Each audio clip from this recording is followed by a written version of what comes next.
Napadlo vás, jak moc jsme závislí na obyčejných ukazatelích? Asi ano. Vždyť nás všude obklopují.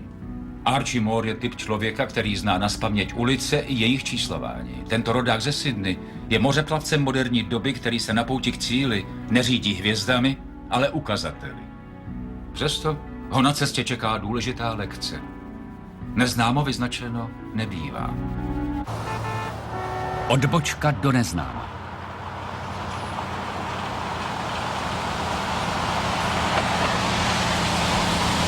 Posledních 10 let jsem se živil jako soukromý dopravce. Vezl jsem ten den poslední zásilku, náklad péřových matrací do obchodu na Axelrod Avenue. Ulice města jsem znal jako své boty, ale tehdy jsem, kdo ví proč, naprosto zabloudil. Byl jsem si jistý, že Axelrod je ta další ulice. Putnam Avenue? To má být přece Axelrod.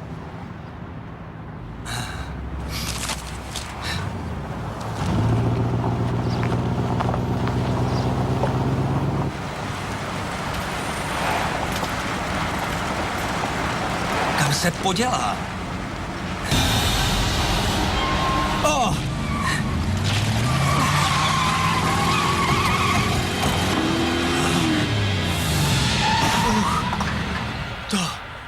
To bylo ofous.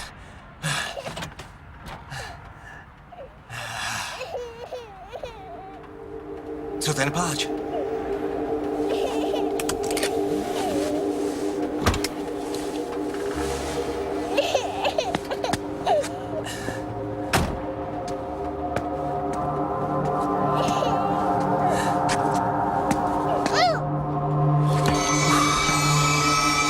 Kde ses to vzal? Jak ses dostal na auto?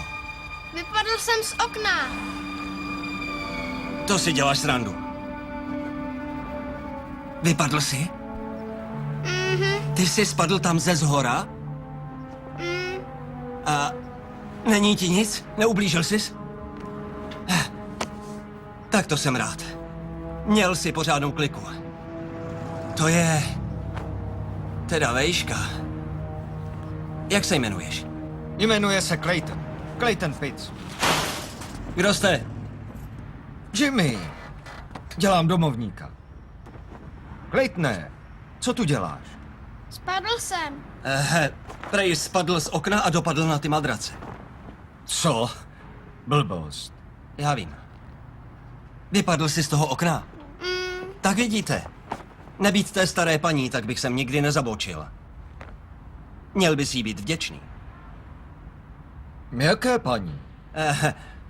To je jedno. Musím doručit náklad. Kde ten kluk bydlí? 30. Chlapce jsme nechali u domovníků a vypravili jsme se za jeho babičkou. Paní Pizzová! To je divný. Nikdy nikam nechodí. Odemkněte.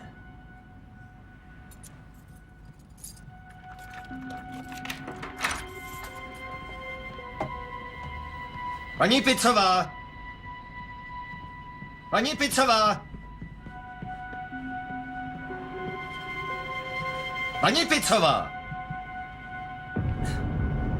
Zavolejte sanitku.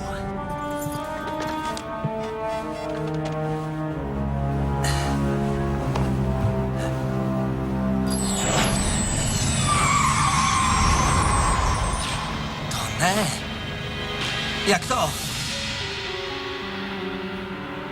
Kde je Clayton? Kde je můj vnuk? Je v pořádku, je u nás doma. Zavolal jsem sanitku. Zase mě to popadlo. Zatočila se mi hlava. Na stole v kuchyni mám léky na tlak. Jimmy, doneste mi je, prosím. Už běžím. To jsem ráda, že je Clayton v pořádku.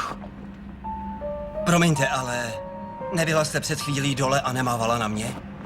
Co? Naposledy si pamatuju, jak jde Clayton k tomu otevřenému oknu. Snažila jsem se ho zastavit, ale zamotala se mi hlava a omdlela jsem. Spadl mi na auto. Cože? Tady máte ty prášky. Určitě jste nebyla na ulici. Nemám ponětí, o čem to mluvíte. Já asi taky ne.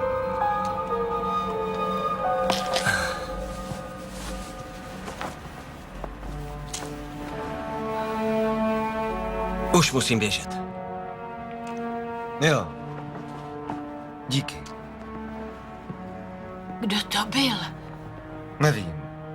Kluk měl kliku, že jel okolo.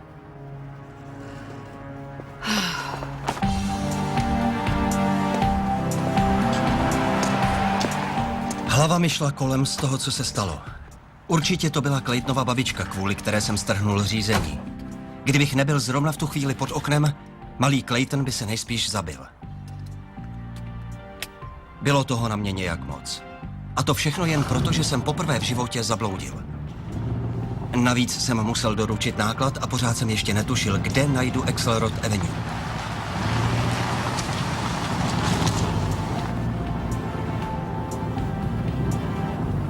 Já věděl, že je ta ulice tady.